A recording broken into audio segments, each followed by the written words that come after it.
तो जो 3 मिनट में बोल देते हैं वो इंटेलिजेंट तो है ही, और जो ज्यादा बोलते हैं जो ज्यादा बोलते हैं उनका ज्ञान क्या बेवकूफ ज्यादा नहीं है। होते हैं वो। तो ज्यादा का ज्ञान सर आपने मुझे बोलने का मौका दिया। सर मैं पहले ये बात वाजे कर देना चाहता हूँ कि मैं इंडिया में नहीं हूँ मगर वतन अजीज़ का हूँ, और मेरा मामला ऐसा है कि मैं अब लाइन ऑफ एक्शन पर हूँ। भारत की राजनीति में अगर कोई लाइन ऑफ एक्शन पर है तो मैं हूँ। सर मेरे चंद सवालात हैं जो मैं उम्मीद करता हूँ कि हमारे मोहतरमा वज़ीर साहिबा जब जवाब देंगे, इसका जवाब, मेरे सवाल का जवाब देंगे। यूपीए में जीडीपी ग्रोथ था 6.8 एवरेज। नरेंद्र मोदी की सरकार में जीडीपी ग्रोथ हो गया 5.9 average.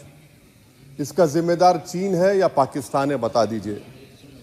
Fiscal deficit as percentage of GDP, fiscal deficit as percentage of GDP sir वो था 4.7 यूपीए के टाइम पर। नरेंद्र मोदी की सरकार में हो गया 5.1 एवरेज। इसका जिम्मेदार कौन है? हाँ, पाकिस्तान है। सही कह रहे हैं आप। मान लिया आपके अकल की तारीफ करता हूं। सर इन्फ्लेशन है यूपीए के हुकूमत में 8% था, नरेंद्र मोदी की सरकार में 5% है। मगर क्या यह बात सच नहीं है कि जो ग्लोबल तेल की कीमतें थी 2008 से 14, वो एक बैरल $100 के ऊपर बिकता था। अब 2015 से 2021 तक एक बैरल ऑयल $55 से $70 के दरमियान में था। तो ये क्रेडिट आप नहीं ले सकते, ये आपकी मेहनत नहीं है, इसमें एक्सटर्नल रीजंस है।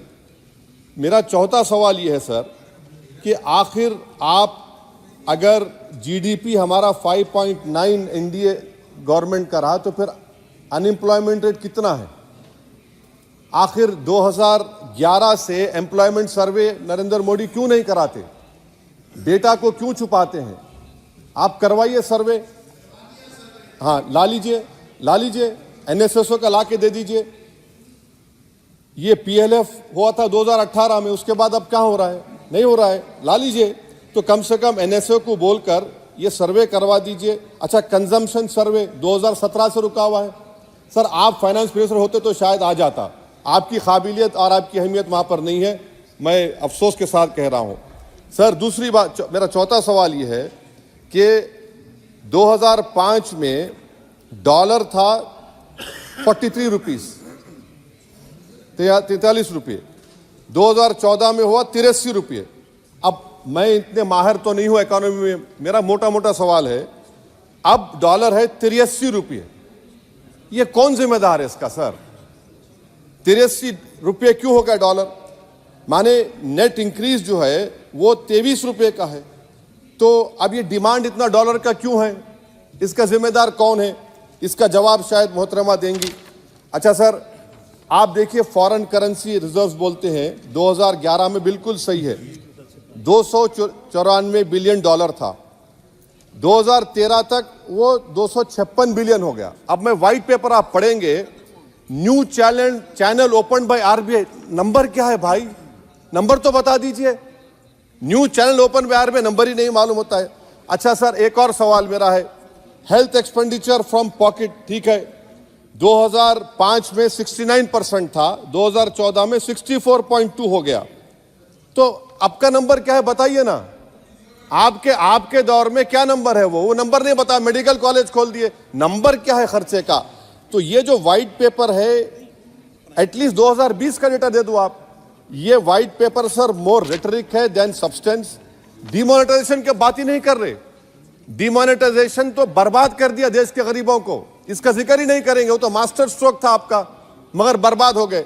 सर मैं कंक्लूजन में, क्योंकि आपने अक्लमंद कहा है मुझे कम टाइम में बोलने वालों को, तो मैं सरकार से आपके जरिए से मुतालबा करता हूं कि एक व्हाइट पेपर ये निकालिए कि 2014 में 1 लाख के मॉब लिंचिंग से 2024 तक कितने मुसलमानों का मॉब लिंचिंग हुआ, कितने घर बुलडोजर तोड़े गए। सर मैं खत्म कर रहा हूं। और साथ ही साथ आप एक व्हाइट पेपर जारी कर दीजिए कि चीन 2000 स्क्वायर किलोमीटर पर कब्जा करके बैठा है या नहीं है, डेप्सांग डेमचॉक हमारे पास है या नहीं है। और आखिर में यूपीए के वक्त में माइनॉरिटीज बजट में फ्री कोचिंग था, आपने बंद कर दिया। मौलाना आजाद फाउंडेशन आपने बंद कर दिया।